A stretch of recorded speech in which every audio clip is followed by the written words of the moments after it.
Shakespeare universe. If you're watching, hello.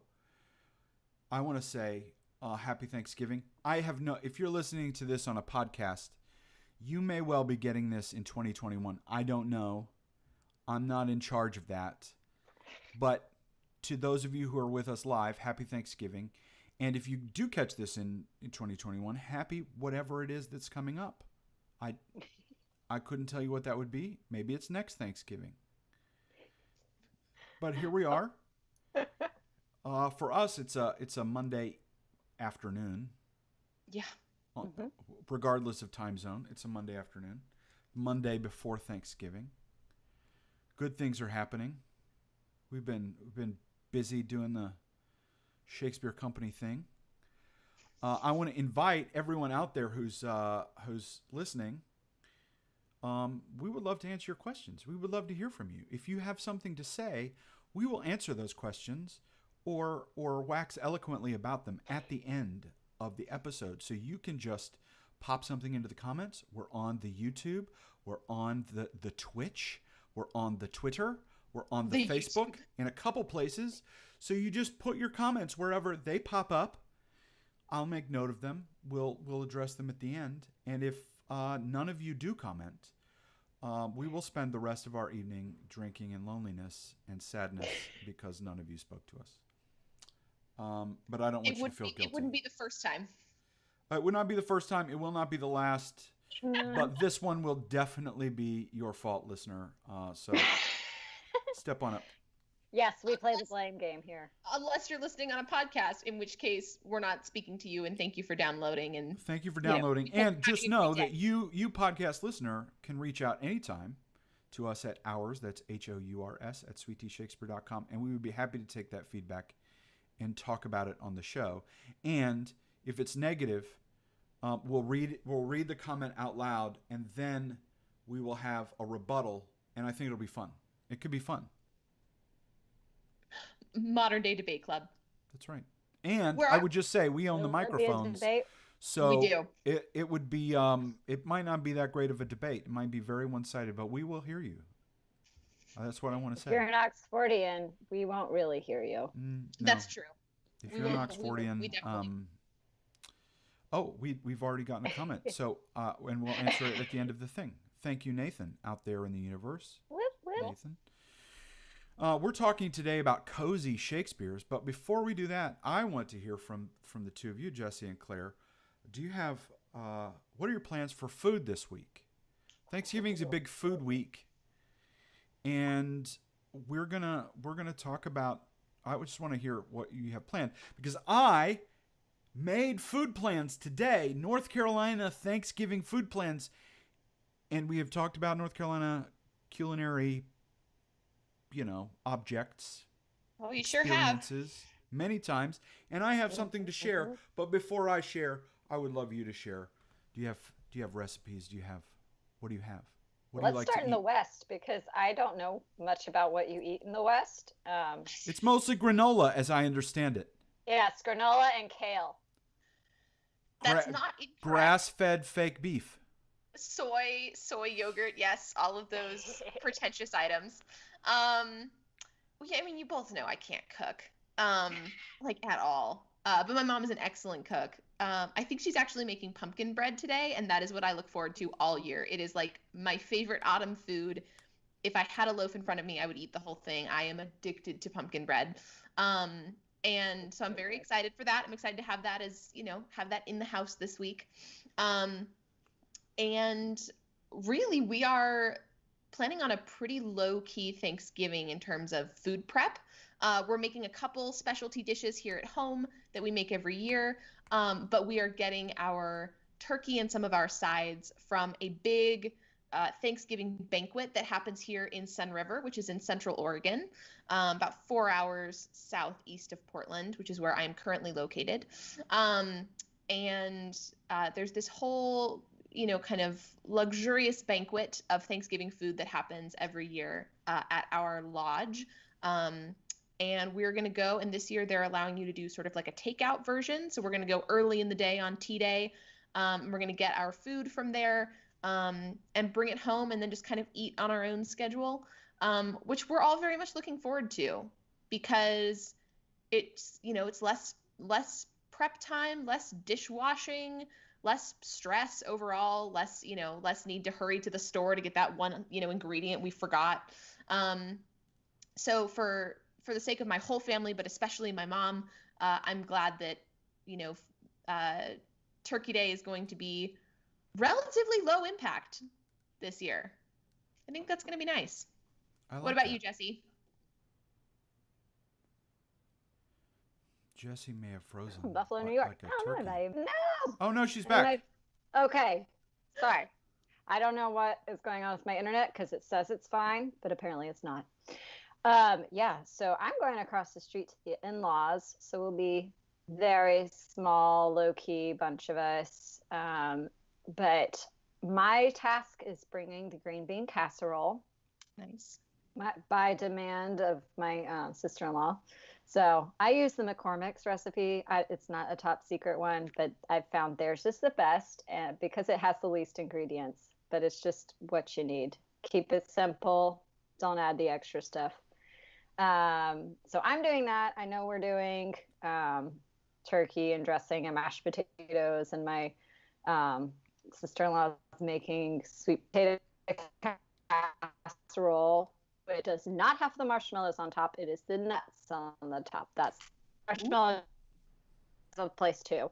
Marshmallows does have a place, but for Thanksgiving, it's gotta have the pecans. Sorry if you're allergic, but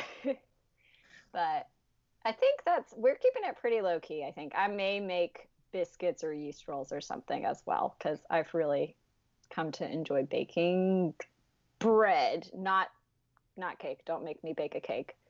I'm terrible at cakes. Will you bake me bread when I come down? I'll pay you for it. Absolutely. Okay. I haven't done like a good loaf bread yet, but I've mastered yeast rolls, biscuits. I did a soda bread, and those were all pretty easy. Cornbread. So, Jesse, on Wednesday afternoon at about 4:30, I will be meeting you somewhere in town for a pan of yeast rolls. I think that's fair. I think it sounds good. Great. We can make that happen. I'll see you then. We can maybe make that happen. Maybe not at 4:30 because I'll still be at work, but I will share. I will share what I'm having. I went today to one of it's a Fayetteville institution. I think that's fair. It's called the Fried Turkey Sandwich Shop. That's Where its is name. this? There are 3 locations now. Oh. I went to the downtown location and I ordered fried turkey, and I'm going to go pick it up on Thursday. And I'm excited. First of all, Claire, when you get here, this is one of the first stops we'll make. Fried Turkey Sandwich Shop. They do like Thanksgiving on like Texas toast, like a sandwich. Ooh. It's like turkey and cranberry sauce and stuffing and all the stuff, and you just eat it, and it's really good. And they have all. It's a great menu, and it's like Fayetteville specific, and it's just one of those places. Like Fayetteville is not like a home to a lot of authentic cuisine. And because like the chains build up between sort of Fayetteville's population center and Bragg's population center, so it's all like Chili's and stuff. Don't knock Chili's.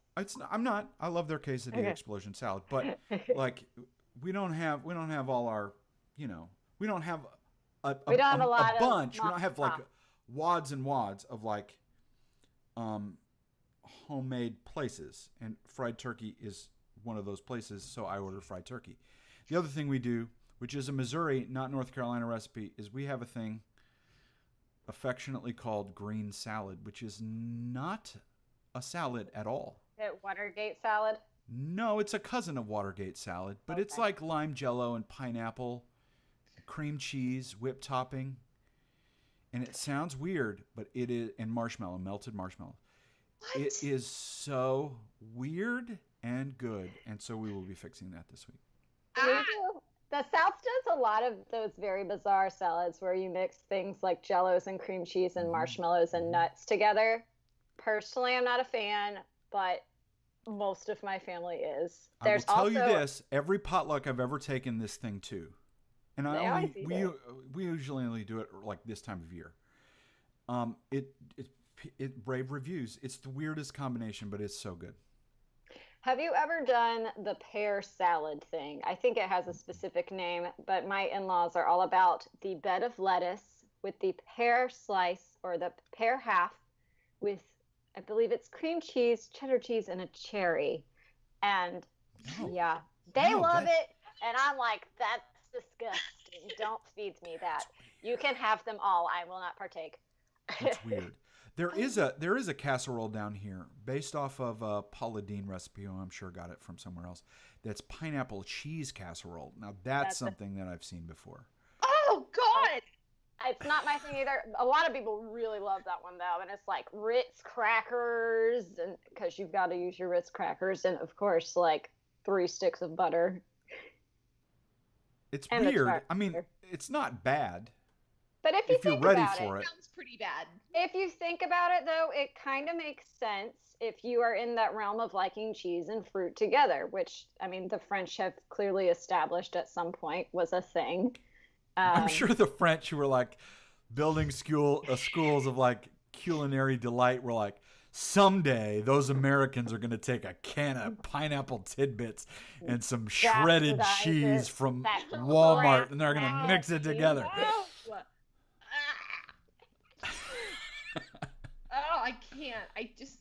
I get more afraid every day. Are there For any what- weird things in Oregon that you guys eat that like don't make sense? Nothing as terrifying as pineapple slices and cheddar cheese. That Well- is disgusting. Oh my God. Well, okay, I have to pivot because this is making my stomach turn. Jessie is drinking the most beautifulest colored cocktail, and I would love for her to describe what it is because I'm just really in awe. Well, note first the beautiful Sweet Tea Shakespeare glass that I got in our merch one time. But yeah, all in it, it's just a cranberry vodka. It just looks really pretty in here, I guess. Yeah, it's vodka up to about here, and then cranberry juice to about here. No measurements, just eyeballs. But it is really That's the way to good. go. That's the way to go. It's themed for the week. That's very exciting. Yeah, cranberry. Well Good. done. Good Cranberry, job. Good yes. job. So we're talking theoretically about cozy Shakespeares which make you feel cozy. Yeah. And I'm thinking it's probably a good to shift to talking about cozy things instead of things that make us wretch potentially. Yes, please. And so, what's a cozy Shakespeare to you? A production or a title? We just did a reading of Twelfth Night on Friday, which was 2 days ago for us. And it was the first full-length Shakespeare I ever worked on in a directorial capacity. I was the assistant director, but it was the first time I'd ever been on the director's side of the table working on a Shakespeare. And that left an indelible impression on my heart because I love directing so much. So it was a very formative experience for me as an artist. And I think that is a huge part of why I am so partial to that particular comedy. But also, it is just achingly beautiful. It's such a wonderful play. Every single character matters. Every single character is interesting and dynamic. It's like a little jewel box. It's just exquisite. The romances are beautiful. The poetry is just, next level. And it's just has this really wonderful reconciliation of siblings at the end that always makes me feel cozy. And so I think that one will always have a special place in my heart. And I will never turn down the opportunity to engage with it on any level. It makes me feel very cozy. I love Twelfth Night. Me too. Yeah. Mhm. I love it. a good one. It was the first play I directed in a teaching position at a little college in Waldorf, or a little college called Waldorf, in north central Iowa. It was a town called Forest City, 4,500 people. I think I've said this before. The two tallest buildings in town were grain elevators. The only thing Forest City is known for is being the home of Winnebago. That's where they make Winnebagos. And it's north central Iowa. It's like 25 miles, maybe from the Minnesota state line, and it is cold as F. And it is cold as F from like October 15th until May 15th. Yikes. And so I directed it. I went up like the weekend before Thanksgiving, actually. That was like, I don't know, 12 years ago, 13 years ago. And that theater was cozy. It had rake seats, and it was snowing outside, and we were just having fun doing the play. So I have a lot of fond memories about that one. What about you, Jesse? I mean, my all-time favorite is Much Ado About Nothing, which I will say at times has some problematic things going on in it, but it's one of those. It was the first one I saw, like video or film version of a Shakespeare that I saw, and I watched that with my mom in high school, and I think that really got me on the Shakespeare hook. I mean, it's just such a wonderful film anyway, but the play itself, it has some of the wittiest comments, and just like the way things get reconciled with most of the characters is really, really beautiful. But also, it also will have a really tender spot because it was me and my husband's first date to go see that Sweet Tea Shakespeare production of it, which was the first time I think I actually saw a full-length Shakespeare production as well. That's so I didn't sweet. know So that. That's delightful. Yeah, I we love saw it that. at the Botanical Gardens, and Joel knew I loved it. And one of his professors at the time, Dr. Huswit from Methodist, he was in it. And we were out there. It was a beautiful night and in the summer. And yeah, I think I'll always just have really cozy, comfy, warm feelings on that one. May I just say about Dr. Huswit, who was a delightful Dogberry, played like Oh, a Texas sheriff bumpkin, and it was fantastic. so good. And he also came back the next year and was in Seagull. It was good. And he was in our Importance of Being Earnest. He was one of them staff. Yep. But can't remember which one. Was he that like really, really snarky footman from Act? In Act 2, right? Yeah. So yeah. Hi JR, if you're out there. Shut up. Come back. Come see us. Yeah. I mean, Jesse, I agree with you. I love Much Ado. It is it's just I can count on it to be delightful no matter what the context is that I'm seeing or hearing it in. It's just, because I think, I don't know about you personally, I root so hard for Beatrice and Benedict. I root so hard for them that it almost makes up for everything else in that play. Like the play could be a disaster and I will still root for that couple. And it always, the way that play veers so hard into almost tragedy and then like reasserts itself, and the fact that hope is restored and happiness is, manifested because a man stands up to the other men in his life and says, "You're wrong." Yeah.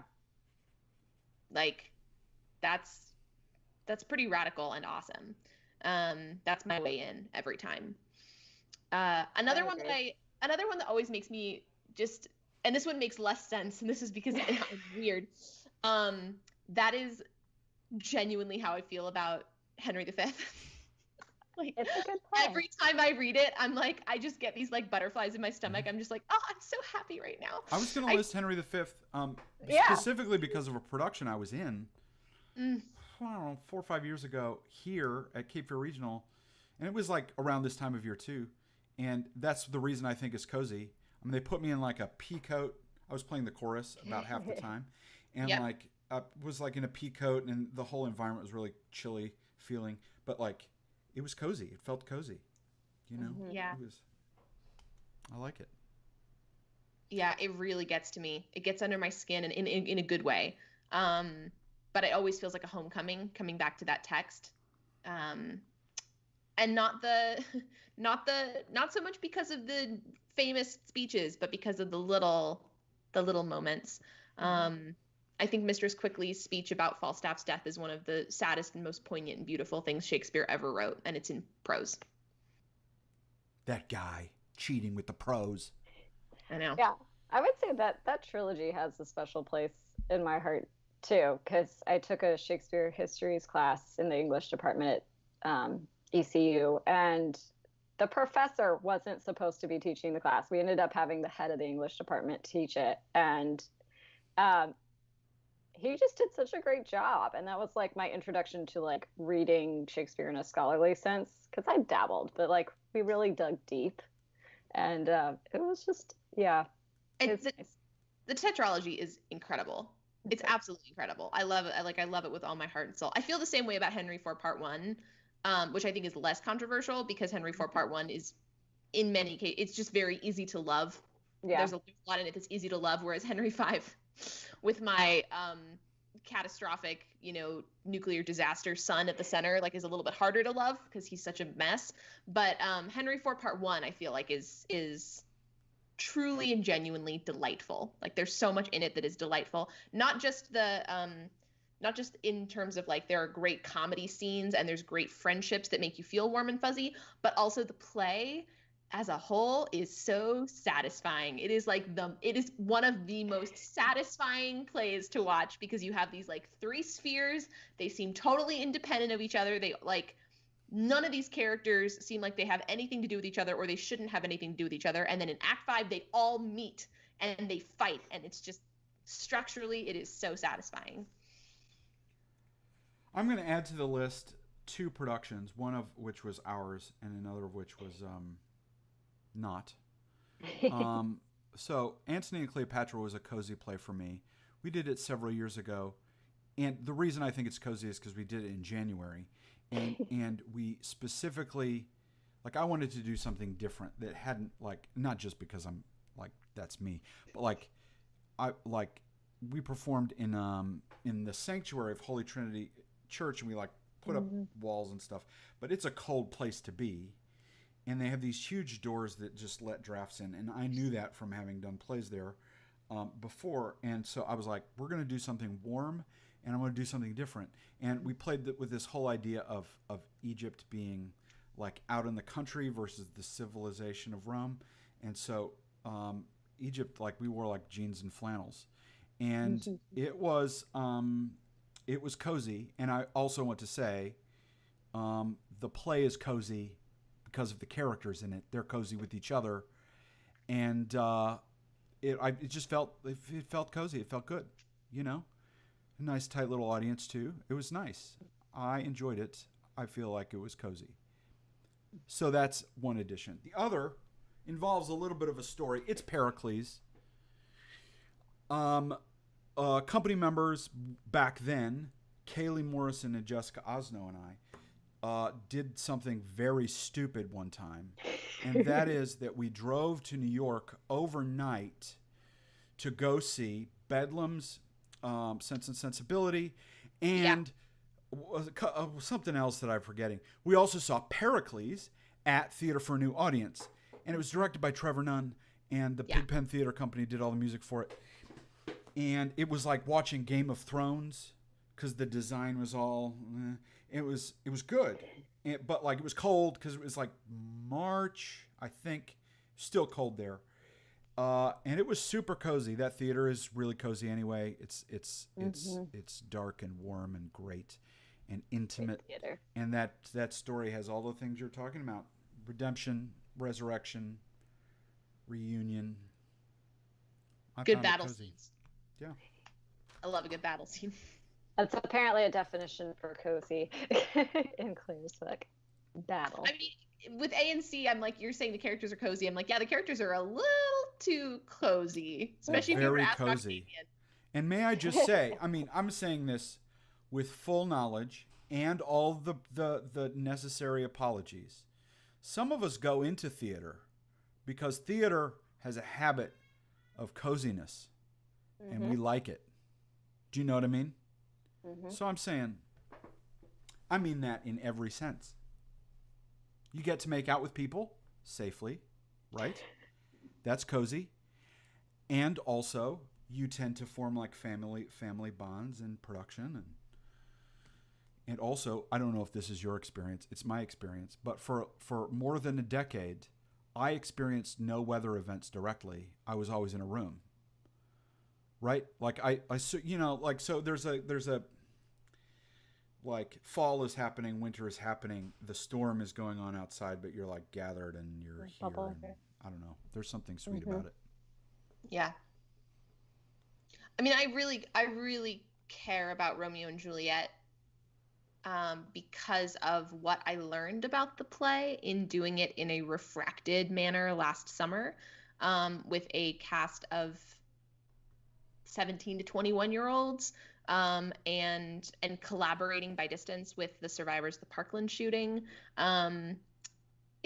The fact that we were devising material right around the play, that we were not just doing Romeo and Juliet, but we were doing other scenes as well that we were creating as a group, and that we were thinking really hard about the cost of being a teenager in America and like the pressures and violences that we sort of expect teenagers today to internalize, and how exhausting and terrifying that can be. All of which I think is so present in Romeo and Juliet. It is a play about intergenerational misunderstanding and intergenerational conflict, and the perpetuation of violence because of this failure of systems, especially patriarchal white institutions, to like protect young people like properly, and all of those sort of bigger existential questions. They really like they worked their way into me in a new way by working on that play in that context. And so now I go to the text of Romeo and Juliet, and there are moments that sing to me in ways that they didn't before, like Romeo telling Friar Lawrence in Act 3, Scene 3, thou canst not speak of that thou dost not feel, right? You don't get to judge me for what I feel when you can't empathize with it. And I don't know if there's something very heartbreaking about that and about Romeo and Juliet as a story.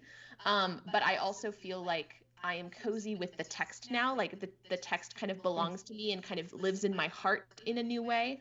And that's like one of the miracles of theater, or one of the miraculous byproducts of it, that you can come away from working on a project and you can have a wholly new relationship to the play than you did going in. That's really cool too. To that point, I mean, one of the reasons that I get into the reasons I choose plays at all is because that I want that familiarity with the text. Like for me, I don't think I've ever said this out loud before. Directing a play is a way of reading the play on a level that matters. Do you know what I mean? And so there's a coziness with the material when you can engage it at that level. So I hear you there. And I mean, like your description actually reminded me of a lot of things that I find cozy about Winter's Tale. Not the first half, but the second half is about the coziest you can get. Sure. And I just love it too. And the title is appropriate. Winter's Tale is so beautiful. It's such a beautiful play. Yeah. Okay.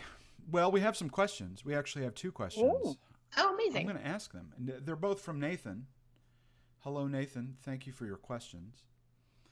Question number one, do you have ideas for what next season is going to look like show-wise? And Nathan, it's funny you should ask, because Claire and I were talking about this today. For those of you who don't know, Claire and I have been in about 7 hours of meetings so far today. And so we were talking about it, and I will start us off. I don't know that we're prepared to talk about lots of titles. There are some things that are attractive. I don't mind saying them out loud. We've talked about the Henriade. We've talked about some restoration plays. We've talked about All's Well That Ends Well and Winter's Tale and some other stuff. We talked about lots of different things. Othello. But most of our conversation has been like bad prophet work about what the next few months are going to look like, and how to like build business around it. And here's what I will say. From my perspective, the conversation that I feel like I'm safe in having is like, we've got to make some art that is responsive to what people will need coming out of the COVID crisis. Mm-hmm. And so there are lots of ways to do that with lots of different titles, but that's what I'm that's sort of first and foremost in my mind, and the business stuff is sort of secondary to that. Mm-hmm. Assuming we keep the doors open, I think we will. But that's sort of where I'm sitting these days. Claire, what about you? I'm so glad you went first. I'm much in the same boat as Jeremy. I'm looking at a very unconventional forthcoming 2 years of my life. It's become an old joke now that I have never been to the state where Sweet Tea Shakespeare is. That is still true. Thanks, COVID. And as we move into this undeniable second wave, it becomes even less clear for me when it will be safe and right to move out east and really plant myself in Raleigh and in the Triangle. And so it's hard for me to say anything with assurance, including titles, as Jeremy said. Personally, as the restorationist that I am, I really think that the world is ripe for stories that were written right after a dark age of no theater, because they very much speak to the crises and questions that we are having right now. And so I hope that there is space for that, and for those titles and those characters to live in the forthcoming season, and in Sweet Tea's identity more broadly, because I think that in addition to sparking joy and delight, because these comedies are wonderful and rich and funny and vibrant and beautiful, I think that they also put their finger on the pulse of a group of people who have been very scared, very lonely, and are ready to, express themselves and like re-encounter the world and like ask really big questions about the world, which feels like a really important, liberating thing for us to do as theater makers as we come out of the COVID crisis. And I also, I'm thinking about All's Well, and I'm thinking about Winter's Tale, which are titles that Jeremy and I have bandied around, right? The incredible reconciliation, the forgiveness, the restitution of Winter's Tale, the fact that All's Well That Ends Well is a tragedy that just cannot be a tragedy because of one woman's quest to make it so, and just her indomitable spirit is what saves that play from what it could be. And themes like that, ideas like that, are really powerful to me.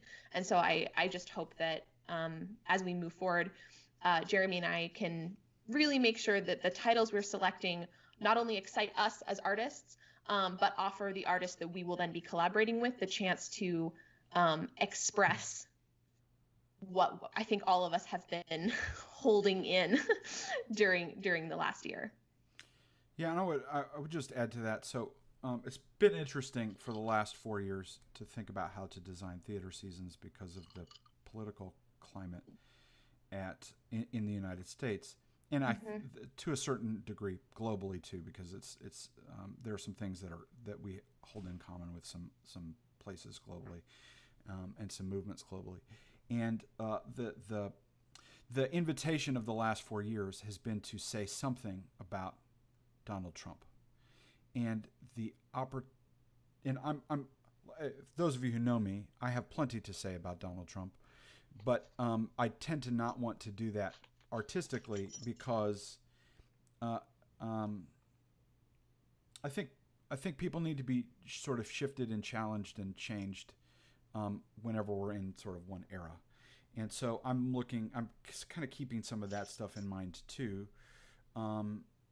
As an example, I think I've talked about this production before. We did King Lear a couple years ago with Honest Pint, and like the gravity of doing King Lear in the time of a Donald Trump or King John or whatever it would be. There's like an analog, right? Is like to just let that production happen and have something to say. about the current political climate. And I, with that production, chose to not do that as much as I could. And like, let's not let the thing be, let's not the thing we have in common be our feelings about Donald Trump, positive or negative. Let's have the thing that we have in common be a much deeper level of humanity. And so that's going to inform some of the thinking too. And I always find myself in a position of like wanting to afflict the comfortable when possible, and so that's certainly part of the work too. So that I want to get. I agree. I want to get political, and I hope that the artists we're working with are diverse in all ways that it is possible for groups of people to be diverse, and that they reflect opinions, views, ideas, ideologies that will actually challenge ours. Yeah, and I will say yes, and I'm particularly interested in the conversations we can have with our friends on the left, and the movement. Right. So what happens in theaters a lot is because theater attracts like socially marginal people and tends to attract socially progressive people, but like those people need to be pushed and challenged too. And do not need to come to a theater, in my view, to see only things they agree with. And so I'm interested in like, okay, how do we make those people uncomfortable and shift those things too?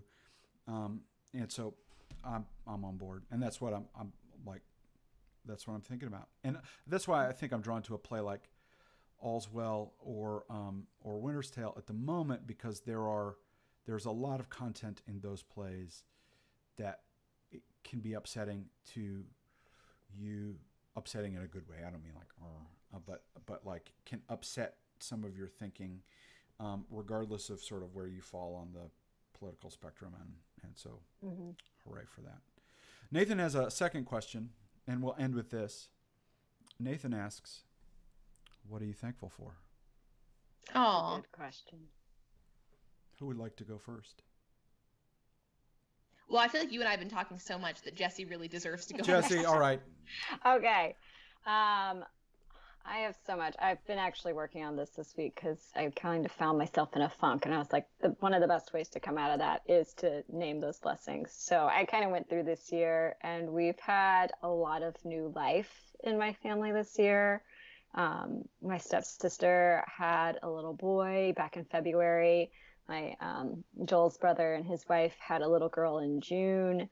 And I got to spend time with her yesterday, which was wonderful. And my sister and her husband are expecting a baby next spring. So I think that's one of the things I'm most thankful for this year, is just watching new life come out of such a crazy year that we've had. And of course, my family and my dogs, and even my crazy chickens. Claire, and for my what theater about you? community. Thank you. Claire, your turn. I am thankful for all the Maslowian things. I'm grateful to have a beautiful house and never be worried about, food or just basic necessities. I'm very grateful that's the water I get to swim in. I am grateful for the health of my family as it currently stands. The fact that they currently have health, even if they are also facing challenges. But I'm glad that they are all here now. Seems like as much as I can say about that. And I hope for continuance of the battle. And I am so grateful for all of the art that I have been able to make this year and all of the artists with whom I was able to make it. I think I have collaborated with something like 60 theater artists this year. By my reckoning, about 40 of them I had never met before the year 2020. And that is a really beautiful thing. The expansion of that ecosystem, the what it has done for my artistry, the way it has expanded my mind and my soul, the friendship of many of those people. I've become very close with some of those people just as friends, and that is a total gift and blessing. And most of them are not localized in any one place, and I think that is also a huge blessing, that I have a network of amazing creative souls now, that are all over the place. And so wherever I travel next, wherever I go in my life, I think I will always be traveling to a place where I know a person. I think that's awesome. So I'm super grateful for that. What about you, Jeremy? I should have been thinking about an answer while you were talking, but I wasn't. Um, I think um, so. I will bear. I will bear lay bare some things for a moment. I think I'm glad that I'm here, and I think I'm glad that Sweet Tea Shakespeare is here. Um, those things were not in recent memory, not guarantees, and the fact that I'm still here is a reflection of uh, the good work of you two, and certainly a lot of other people in this organization, in my family, and frankly, I've done a lot of hard work, and it's been like a lot behind the scenes and a lot with people whose names will go unmentioned, but who've just been good to me and gracious to me, and I'm glad I'm still here because of them, and because at 40 years old, it's nice to have figured a couple things out for the first time in my life, and I'm really grateful for that. So, thanks everybody, and thank you, I also want Nathan. to say I'm really grateful for. Can I say that I'm grateful for what happened in the election? Am I allowed to say that? You are, of course, allowed to say that. Okay. I'm very grateful for what happened with the election. Now I'm done. I'll be more grateful on January 20th. Fair enough. Until that time, Totally valid. I'm partly holding my breath, I suppose. Yeah. Yeah, that's So we'll see how that goes. Yeah. All right, friends. Thank you for being here. Thanks everyone out there in the internet world for listening. If you hear this on the podcast, happy whatever you're celebrating. It might be the 4th of July. We don't know, and so just apply the lessons to that part of your life and that season. And meanwhile, stay as healthy as you can. Take care. Happy Thanksgiving. We'll see you soon.